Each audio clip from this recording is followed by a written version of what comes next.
So I think first and foremost is to realize like what game are you playing, right? Your first UFC fight. I don't know this, but I'm guessing it's probably around 10-10 by now. When I first started, it was 3-3, 3 to show, 3 to win. So that was $6,000. And then that 10 grand is pretty if you're making 35 to 55 grand a year, which I think a comfortable amount of people are within that range, 10 grand in a night sounds pretty good, right? But when you're taking 12 to 15% taxes, let's just use even numbers, 10,000, 12% of that. So was that 1,200 is, 1,200 is going to taxes. Another 12 to 1,700 is going to your trainers. So that's like $3,000 off the top. Now you're at $7,000. And then however you live, right? It's not like you just stopped living for that amount of time. So it's not a lot of money. For the people who are fortunate to make that money, and that's a different story. But I'll tell you to set some perspective, when I fought in Nashville and I won, I think I made 40 grand maybe that night. It was 35 or 40 grand. And I bought my wife a pair of $200 cowboy boots.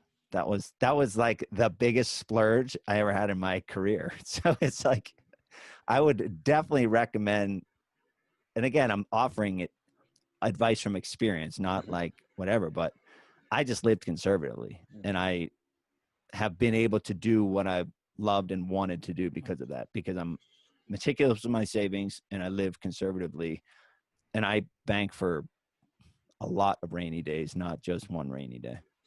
And on top of that, while you were fighting, you're fighting in the UFC, did you have any kind of like people call them side hustles or other means of income, whether it was doing privates or coaching, anything like that people can do to stay in the sport and still make that money?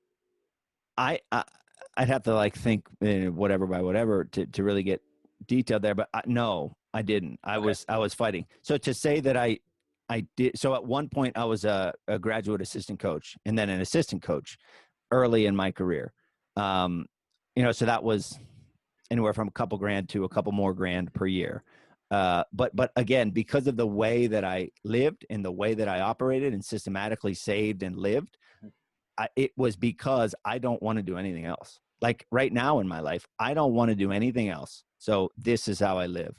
And that, like that precedent and that stake in the ground, it eliminates a lot of fun stuff in life. But if you prioritize and realize this is what I want to do, it doesn't matter. I don't buy. It's like I wear sweatpants. I'm not a poor person, but like I don't want to provide the wrong impression of like I'm down and out, but I live simply. I love sweatpants and a t-shirt. Give me like a nice pair of running shoes and I'm good. Like I don't need that much to live, because I know like, hey, I'm going to put in this time and do this now. So then later on I can reap the rewards. Sure. And that's that long-term vision that I think falls short, I guess, on a lot of fighters that I've talked to, is that there's not a whole lot of planning for, it's going to be 2021. What's my life going to look like in 2031? And I tell you what, man, I'm thinking, I don't want to name names because I don't know, right? I'm just kind of projecting my thoughts, but I'm friends or acquaintances with Hall of Fame guys, and I'm friends and acquaintances with guys who are like record setters ish type careers. Very few of them are just going to hit stop and be set for life. Like it's just not. Connor, yeah. But guess how many Connors there have been in the history of the sport? 8, right? Yeah. I don't know, 1, 4.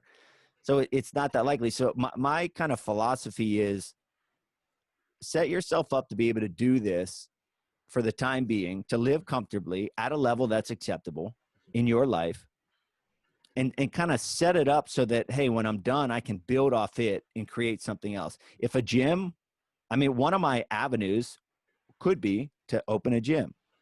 I'm choosing to know I want to focus on speaking and writing and podcasting, teach all the lessons I've learned, share all the experience I've learned, because people look at professional fighting as a novelty. They want to know about it. They're curious about it. Can you tell me about it? Right. And then tie that to like, these are the lessons learned. It becomes a valuable commodity. Could be to open a gym. It could be to open a personal, a fight gym. It could be to open a personal training studio. It could be to offer consulting advice to businesses about fighting as life, et cetera. So there's different ways, but for the most part, rather than looking at it as like the be all end all, looking at it as like, there's a period of my life that I'm going to build on. And I'm going to, for me, this is what I said, I'm going to ride it as long as I can. And this is only one person's story, but that's my thoughts on it. Sure. And it seems like, you use those experiences that you had through fighting and through the business negotiations you had to have, and all of those different experiences that culminate in that career became those tools for, later in life. So you're building tools constantly, whether it's not just, your jab as a tool, but also your negotiation skills as a tool, and different things all become tools for later. Yeah. And like like basically in so many words being told that you're boring, you're of no value, we don't want you. Like that hurts really stinking bad, but that's a kid in middle school, right? That's a worker who just got passed over for a promotion. That you can apply it to so many different things. I think what I would advise is, developing your skills, developing your people skills, developing your like ability to communicate skills, relational skills, and yeah, like you said, they're tools. And as you're training your like kicks and jabs, et cetera, yeah, you're training like, I'm a sound human being who knows how to physically fight, but also like communicatively relate well with the world, because that's like a huge thing.